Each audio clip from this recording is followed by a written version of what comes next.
안녕하세요.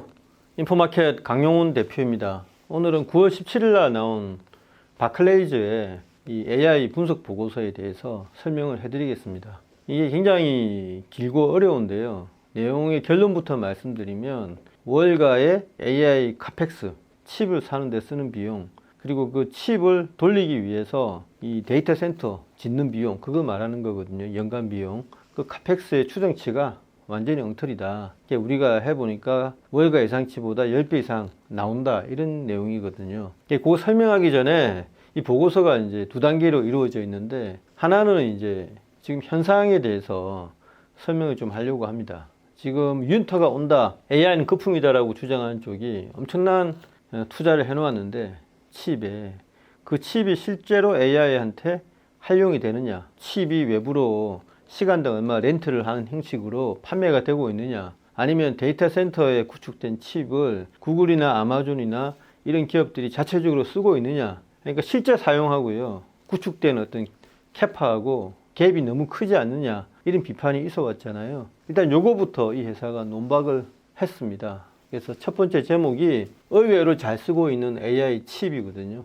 오해하지 말라고 이렇게 해놓은 건데, 올해 24년에 전체, 그러니까 축적된 그 AI 커패시티가 금액으로 환산해 보니까 1091억 달러라 이거예요. 거기에 20% 정도가 사용되고 있다 이렇게 추정을 하고 있고요. 내년에는 1839억 달러인데 캐파가, 그 중에 34%가 학습하고 추론으로 매출 또는 자체적으로 사용된다 이렇게 이야기를 하고 있습니다. 나머지 66%는 어디로 가냐? 그거는 커스텀 AI 워크로드라고 해서요, 기업들이 추천 시스템, 인터넷상에서 추천을 AI를 통해서 해주잖아요. 그런 것들. 그 다음 자율주행, 데이터 프로세싱, 이런 거에 사용되고, 또 일부는 미래를 위해서 축적된다 이렇게 표현을 해놓았더라고요. 어쨌든 34% 정도가 실제 AI 추론 학습에 쓰이는데, 나머지도 무의미하게 쓰이지 않고 있고요. 그래서 비관론자들이 지금 놓치고 있는 게, 올해는 20%, 내년엔 34%, 전체 이게 칩 캐파 부분을 AI의 학습과 추론으로 사용하고 있음에도 전혀 기능을 하고 있지 않다. 쌓아놓기만 했지 않았냐, 이렇게 비판하고 있는데, 이건 잘못 알고 있다 이런 이야기죠. 여기 보시면은 올해는 이제 학습 비용 매출 이래가지고 127억 달러로 되어 있고요. 추론 비용하고 매출이 90억 달러를 합쳐가지고 합치면 217억 달러니까 1091억 달러에 20%다 이런 이야기입니다. 그리고 이제 25년을 보시면 학습 비용 매출이 이제 405억 달러고요. 추론 비용 매출은 220억 달러에서 625억 달러인데 1839억 달러에 34%다 이렇게 되는 겁니다. 그래서 이제 여기서 보시면 비용하고 매출을 잘 보셔야 되는데, 매출은 뭐냐면 시간당 이 데이터 센터에서 외부에 AI 애플리케이션 만드는 회사들 있지 않습니까? 그런 회사들의 칩을 빌려주는 거예요. 시간당 얼마를 받고. 그건 매출로 잡히잖아요. 그런 부분을 말하는 거고, 비용은 뭐냐면요, 자체적으로 쓸 때, 구글 같은 경우는 외부로 렌트도 하겠지만 자체적으로 쓸 수도 있잖아요. 자체적으로 쓸 때는 이게 비용이다 이거죠. 그래서 그거를 합산한 게 학습에 관련된 거는 127억 달러, 추론에 관련된 거는 90억 달러 이런 이야기입니다. 그럼 순수하게 내부적으로 쓰는 거 말고 외부 매출은 얼마냐? 요거하고 요거에 대해서 내부적으로 쓰는 거 딱 뺐더니 110억 달러거든요. 그래서 비관론자들은 요것만 본다 이거예요. 1091억 달러에 꼴랑 110억 달러냐? 엉터리네 이렇게 지금 보고 있는데, 실제로는 구글이나 아마존이나 테슬라 이런 데서 자체적으로 쓰고 있는 그런 거를 간과했다 이런 이야기죠. 내년에도 보면은 실제 매출은 210억 달러인데 1839억 달러의 일부분이잖아요. 근데 많은 부분이 자체적으로 이거를 소비하고 있기 때문에 실제로는 34%나 된다 이겁니다. 26년 가면은 뭐 한 50% 넘겠죠. 그러니까 기하급수적으로 이게 사용이 늘어나는 걸 감지를 해서 이 빅테크들이 빨리 GPU 칩을 사달라고 경영진한테 요구하는 거지, 단순히 뭐 경쟁에서 이기기 위해서 공명심에서 이렇게 하는 건 아니다 이런 이야기입니다. 그럼 자, 여기서 요거하고 숫자가 어떻게 나왔냐, 요거를 좀 알고 계시면 좋을 것 같습니다. 이게 24년, 25년인데 이 개념을 알려면요, GPU hour라는 걸 알아야 됩니다. 이게 무슨 말이냐면 GPU 하나가 연간 8760시간 동안 사용된다고 합니다. 그래서 이거를 칩 개수하고 곱한 게 요 GPU hour 쓰거든요. 올해는 481억 8천만 시간이 되고요. 내년에는 595억 6,800만 시간이 됩니다. 단위가 이게 100만이거든요. 그러니까 요거가 전체 이제 이 accumulate 된, 축적된 칩의 용량을 시간으로 환산한 거죠. 그러니까 시간당 이제 비용이 얼마냐? H100 같은 경우는 시간당 2.25달러 같고요. A100 같은 경우는 엔비디아의 시간당 1.75달러인 것 같습니다. 이걸 믹스해서 이 숫자를 여기에 각각 곱해서 했더니 이게 이제 돈으로 환산한 캐파가 되는 거죠. 그게 1600, 5억, 2700만 달러가 되고요. 요거는 2700, 4억 6,500만 달러가 되거든요. 내년이 올해보다 많이 늘어나죠. 그런데 이걸 보면은 이제 20%는 빼야 됩니다. 왜 빼야 되냐면요. 에러율이라는 게 있잖아요. 실제로 가동하는 게 100%가 안 되고 80%라고 가정을 한 겁니다. 그래서 이렇게 가정을 하고 그다음 미국 내 말고 외국에서 있는 건 또 뺐어요. 이렇게 해보니까 올해는 1091억 5,800만. 그래서 제가 이게 1091억 달러라고 제가 적었잖아요. 그다음 내년에는 1839억 1600만 달러가 되는 거예요. 그래서 1839억 달러 이렇게 한 겁니다. 요거에 이제 캐파가 되는 거죠. 2부에서 설명하겠지만 캐파하고요 카펙스하고는 다릅니다. 캐파는 축적된 거고요, 과거부터. 카펙스는 뭐냐면 연간으로 이거를 사기 위해서 들이는 돈을 카펙스라고 하잖아요. 요거는 어떤 식으로 계산했는지 금방 보여드렸잖아요. 구입 비용으로 따져가지고 비용을 계산한 게 아니고 요거를 밖으로 매출했을 때 시간당 얼마를 받을 수 있었는데 우리가 대신 그걸 사용하니까 그걸 비용으로 잡은 겁니다. 그런 식으로. 그건 이제 기회비용이라고 하지 않습니까? 요거는 기회비용으로 잡아가지고 비용을 계산해 본 거고요. 나중에 말씀드릴 카펙스는 연간 이 칩을 구매하기 위해서 실제 이 생산업자 엔비디아나 AMD한테 지불해야 되는 돈을 말하는 거거든요.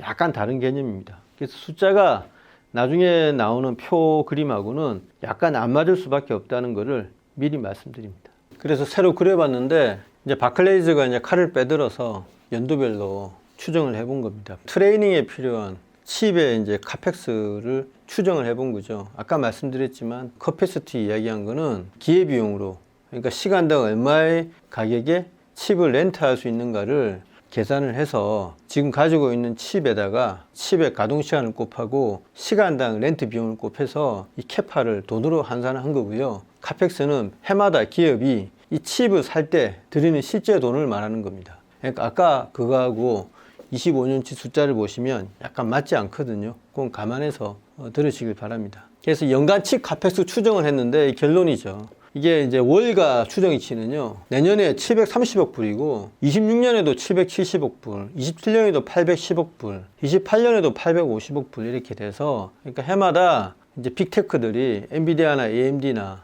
그리고 이제 구글의 TPU도 이제 구입 대상인데요. 그러니까 GPU, TPU를 다 이제 트레이닝으로 사들이는, 그때 들이는 비용을 지금 다 말하는 거거든요. 굉장히 보수적이라는 걸 알 수가 있습니다. AI 혁명이 된다고 하는데 카펙스는 거의 일정하죠. 여기서 바클레이즈는 반기를 듭니다. 25년에는 무려 1290억 달러 해서 이것보다 176%라고 이야기를 하고 있고요. 26년에는 1190억 달러니까 25년 대비 약간 감소해서 요거 오버하는 비율이 176%에서 155%로 약간 낮췄는데요. 27년, 28년은 어마어마합니다. 그러니까 이게 월가에서 추정하는 게 810억 달러인데 여기 보시면 토탈 칩스 포 트레이닝 돼서 전체 이게 트레이닝에 필요한 칩수가요 무려 1956만 5490개입니다. 이게 한 해에 구입해야 되는 칩수거든요. 그래서 이거를 칩 단가를 곱해보니까 무려 9860억 달러라고 바클레이즈는 이야기를 하고 있는 겁니다. 월가 추정치보다 1213%, 11배 이상 많은 거죠. 믿어지지 않는 수치 차이거든요. 이게 28년에는요, 이게 850억 달러인데 9700억 달러라고 해서 이때도 1137%의 비율을 보여주고 있습니다. 그러니까 10배 이상 많은 거죠. 왜 이런 차이가 났냐? 바클레이즈는 시장보다도요, 지금 이제 몇 가지 가정을 합니다. 그러니까 스케일링 로라고 해서 칩을 더 많이 할수록 성능이 비례해서 증가하는 현재의 추세가 지켜진다고 가정을 한 거죠. 이런 가정하에서 지금 챗GPT5가 25년에 나오고요. 27년에는 챗GPT6가 나옵니다. 5하고 6의 파라미터와 토큰, 대응 연산력 이런 거를 다 감안해서 계산을 했더니 챗GPT5와 6, 또 여기에 준하는 라마라는 또 메타가 가지고 있는 인공지능 이런 것들이 충분히 성능을 발휘하기 위해서 필요한 칩의 개수가 몇 개인가를 계산을 한 겁니다. 25년에는 368만 개, 27년에는 1956만 개가 된 거죠. 이 칩을 활용하는 모델 플랍스 유틸라이제이션이라고 해서 MFU라고 하죠. 모든 이제 GPU나 CPU 같은 칩은 플랍스가 표시가 되거든요. 플랍스는 뭐냐면 초당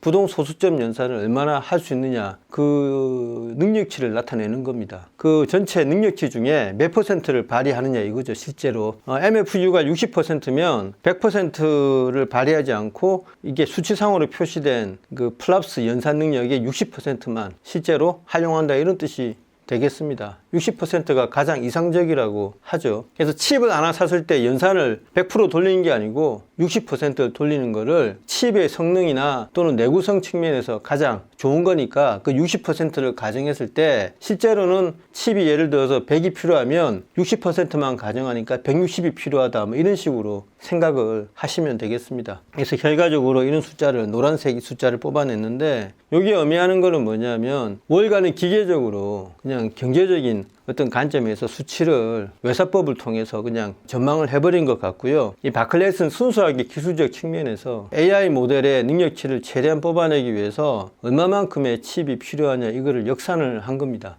훨씬 기술적인 접근이라고 할 수 있죠. 점차 이런 식의 이제 기술자들이, 테크니션들이 달라붙어 가지고 정밀하게 계산을 해보는 숫자가 계속 나올 거라고 생각합니다. 이때까지 나온 증권사 리포트 중에서는요, 그래도 가장 이 기술적으로 고민을 많이 한 듯한 그런 내용이거든요. 모건 스탠리라든가 다른 월가에서는 아무래도 비전공자들이 반도체 애널리스트를 맡다 보니까요, 경제적인 측면에서 접근한 그런 관점이 많습니다. 그래서 실제로 엔지니어를 만나보고 AI의 거대한 발전 상황을 알게 되면 빅테크 CEO들이 말하는 그 내용이 있잖아요. 젠슨 항이 칩 하나를 1달러에 사면 5달러를 벌 수 있다라고 이야기한 거라든가, 구글의 전 CEO였던 에릭 슈미트가 이야기한 거라든가, 이런 걸 들어보시면 그런 내용이 전혀 허황되지 않다는 것을 알 수가 있습니다. 그러니까 너무 경제학적인 또는 경영학적인 관점에서 AI를 재단하는 여타 증권사의 보고서를 믿지 마시고 오랜만에 이런 기술적인 접근에서 수치를 내놓은 증권사 보고서를 한번 좀 읽어보시기 바랍니다. 물론 바클레이즈도 완벽한 게 아닌 게요, 몇 가지 전제를 했습니다. 여기선 제가 말씀은 안 드렸지만 데이터 월이라고 해서요, 지금 인터넷에 AI 모델이 발전하면 발전할수록 많은 토큰 수와 파라미터를 동원을 해야 되기 때문에 이제 인간이 생성한 인터넷에 놔두는 그런 데이터들이 다 소진됐다고 하거든요. 그래서 합성 데이터, 신테틱 데이터를 만들어내야 된다고 합니다. 벌써 데이터 문제도 우리가 걱정을 해야 되는데 그런 문제가 다 해결된다는 것도